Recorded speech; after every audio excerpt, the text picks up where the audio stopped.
Welcome back to another episode of Lost in the Farmer's Market Garden Life, where today we're looking at this plant here in front of you. Now, I know what some of you are thinking. You're probably going for the torches and the pitchforks, going, not again. Did you already cover Devil's Ivy? I thought you said you were going to do something weird.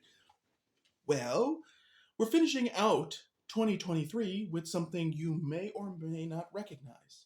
You see, this plant's scientific name is Epipremnum pinnatum, Cebu Blue, or Blue Pothos. And as you saw with that name, it is not Epipremnum aureum. It's a different species. It's a different member of the same grouping. Now, that means it is an arum, which again, it's almost like the arum mafia is stalking us. They're everywhere. This is where I need to cue the X-Files music. But anyway, the pinnatum part of its name means feathered or winged, and we'll get into why that actually exists as part of the name in a moment. We got to get through all the good stuff first. Now, Epipremnum, as I mentioned in the Devil's Ivy video, two videos, comes from epa, upon, and premna, tree stump, upon a tree stump, which means these things grow on top of things and trees and stuff. Okay. Now, this plant is native to tropical and subtropical Asia and the Pacific. We're going to have more on that in a moment also. But let's cover the hard details. So this plant is hardy in USDA zones 10 through 12 plus. It is considered an evergreen vine in that regards, but as a houseplant, is considered a houseplant otherwise. And, if you want to keep it in your house, a houseplant there. It is, of course, evergreen as a houseplant. That's just a given.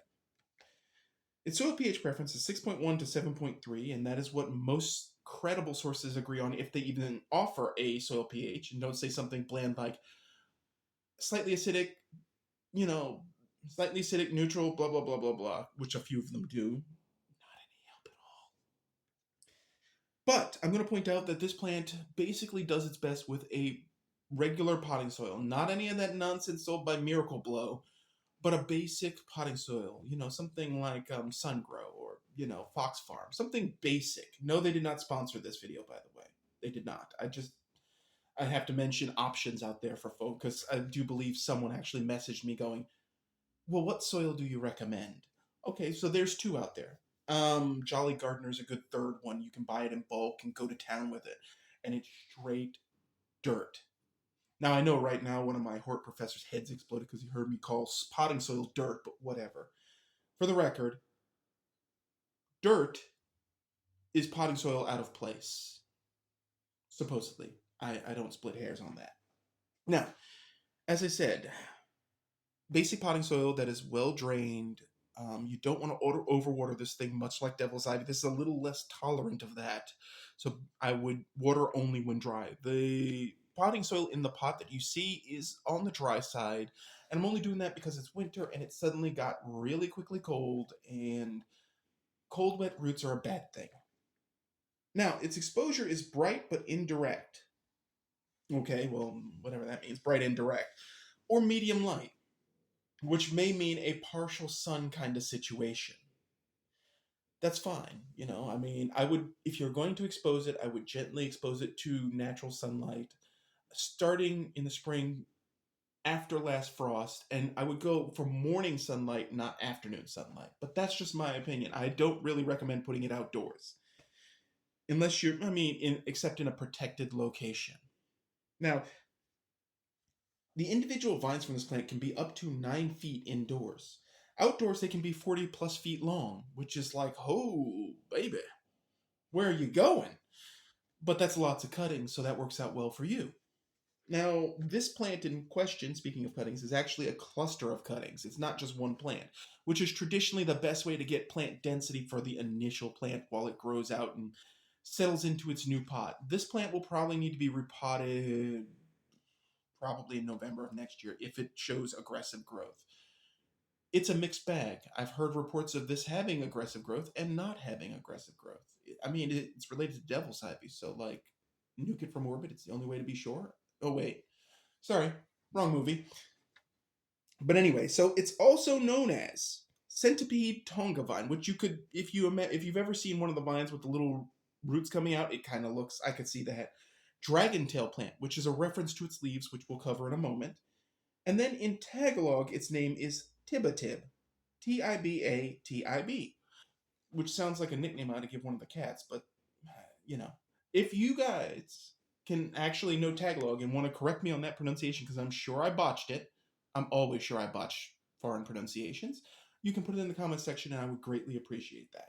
Now, let's get into the life cycle and the fine details of this plant. So, it is an epiphyte, flat out. Now, that means growing in other plants and not like the strangler fig, which also is an epiphyte, but is sometimes called a hemiparasite.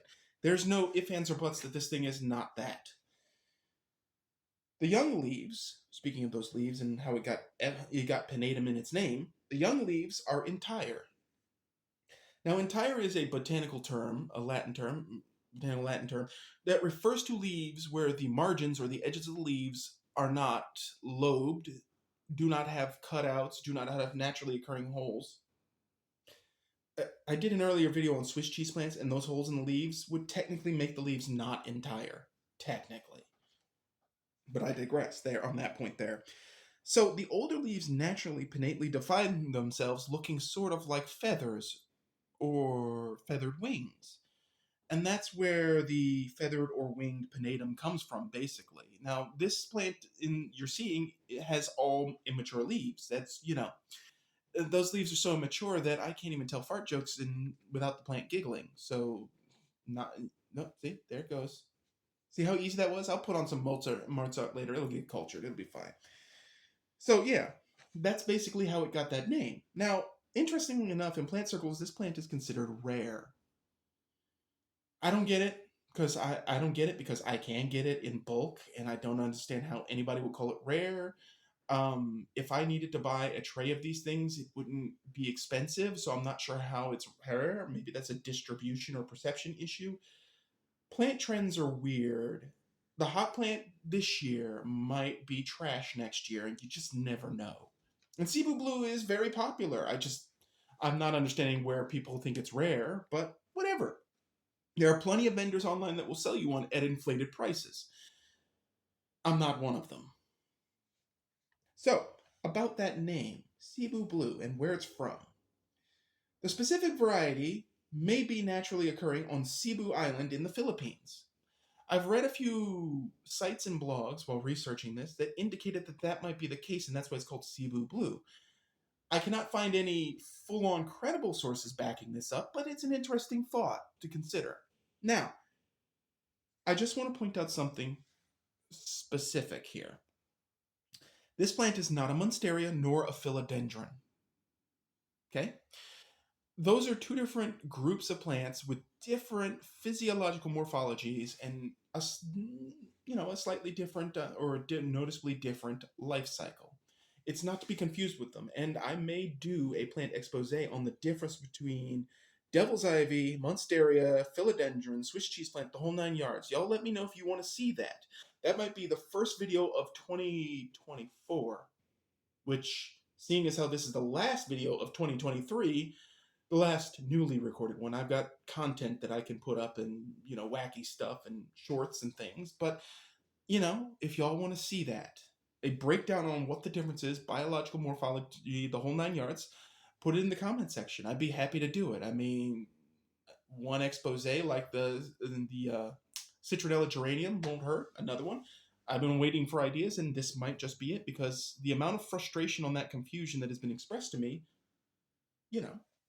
So, with that said, if you like this video, hit like or subscribe. If you have any comments about the plants or the show or the channel, put them in the comments section. And, as always, folks, keep them growing. Stay tuned for the Forage blog, and thanks for watching. Have a happy new year, and I would normally say don't do anything I wouldn't do, but one of those things that I certainly wouldn't do is not buy a whole lot of shiny plants and stick them in my house and end up having Plant Kingdom in my living room. I might have an addiction. Whatever. Happy New Year's, folks, and thanks for watching.